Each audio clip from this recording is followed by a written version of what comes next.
Let's review how to use the Connected Accounts accordion on the Settings page of Toolkit.law. Select the Settings section, then open the Connected Accounts accordion.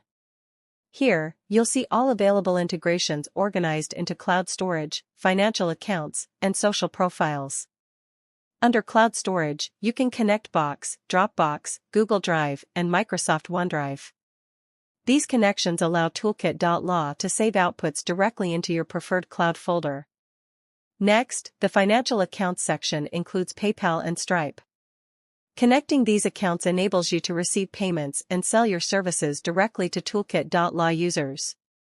Each payment platform includes links to setup guides and help videos for easy configuration. At the bottom, you'll find social accounts.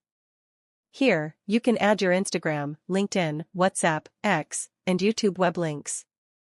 These links appear throughout your Toolkit.law profile, allowing clients to connect with you across professional platforms.